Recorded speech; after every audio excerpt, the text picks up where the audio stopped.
Vamos lá, então. Vocês vão colocando os likes, tá? E vão enviando o superchat. Claro que retirou o candidato favorito em 2018. Isso é evidente, que era o Lula. Basta você consultar tudo da época e tal. Ele era o candidato favorito.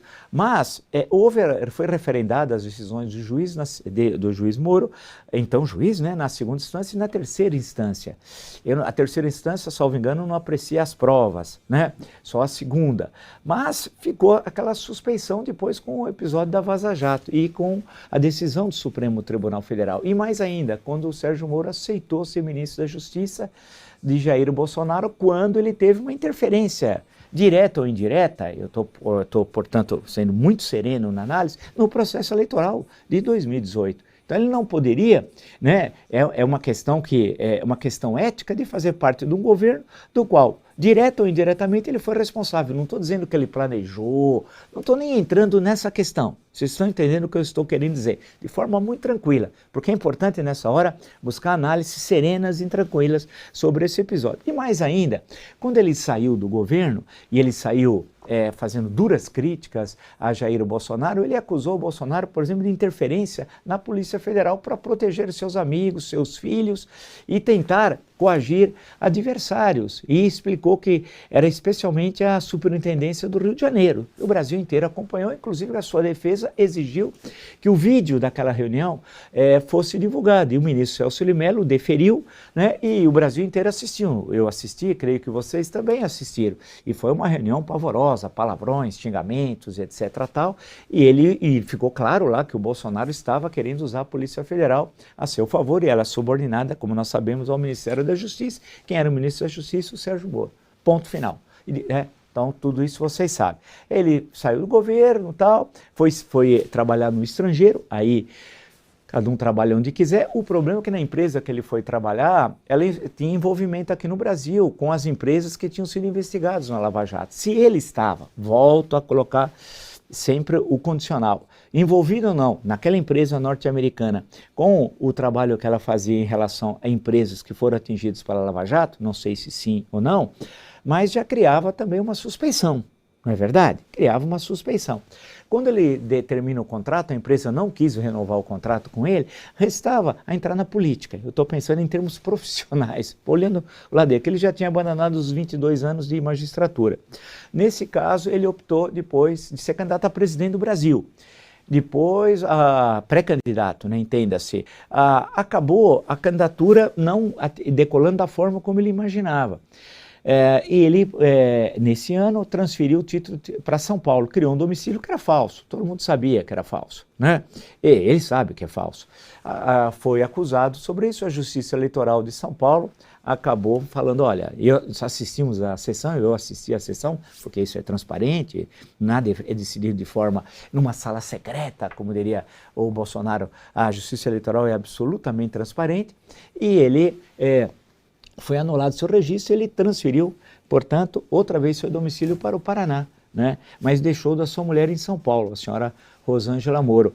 E aí ele mudou de partido, né? Saiu do Podemos, foi para a União Brasil, o argumento é que ele precisava de recursos, e a partir de então ele se lançou então candidato ao Senado. Só que estava sendo renovada a cadeira do Álvaro Dias. E o Álvaro Dias, nós sabemos, foi entrevistado no nosso canal várias vezes, acompanhe, desde os anos 70 é um político super conhecido no Paraná, foi governador do estado e inúmeras vezes foi senador. E teve uma ligação muito próxima com a Lava Jato. Portanto, ao ele disputar a cadeira do Álvaro Dias e acabou, inclusive, vencendo as eleições, ele não é que ele estava descumprindo um acordo, mas ele estava batendo de frente com alguém que sempre o defendeu, inclusive quando foi candidato em 2018. Vocês se lembram disso, né?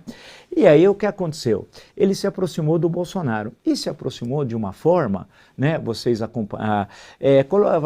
se aproximou de um governo que ele tinha saído insinuando que era um governo corrupto, né, que queria usar a Polícia Federal, uma instituição permanente de Estado, para encobrir ilícitos que o Bolsonaro e seus filhos teriam cometido. Eu estou falando na visão do Sérgio Moro, não estou falando na minha. A minha, vocês sabem muito bem minha posição sobre isso. Então, como pode você querer combater a corrupção, sair de um governo, acusar esse governo de corrupção e depois, num processo eleitoral muito próximo daqueles episódios, você se lança candidato a senador e coloca no seu santinho o número do Bolsonaro. E pior, agora declarou apoio aberto e explícito ao Bolsonaro, assim como o Deltan Dallagnol. Né? E isso joga, portanto, mais suspeição sobre a Operação Lava Jato. E de muito de que ocorreu ali tinha crimes sim cometidos. Né? Ou seja, e ela continua, tem muitas das investigações que estão em curso.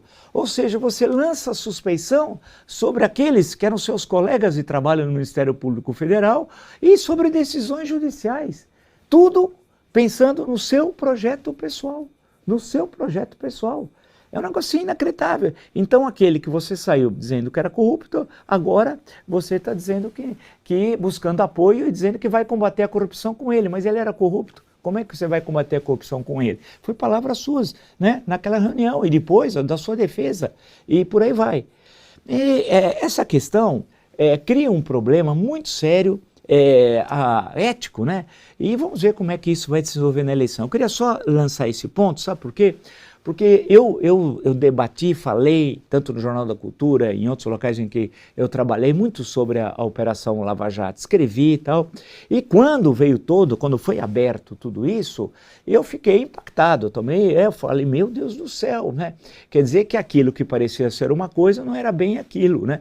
Havia, portanto, uma ação que feria o devido processo legal, né? E por aí vai. Isso não significa, insisto, e faço questão desse esclarecimento inicial na nossa conversa, que é jogar fora todas as decisões e todo o trabalho feito. Muito pelo contrário, foi feito um brilhante trabalho por muita gente boa que continua trabalhando e que não tinha interesses personalistas e políticos, né? Não tem, o Poder Judiciário não pode ter nunca qualquer proximidade com a política. Não é fácil, por exemplo, ser juiz, né?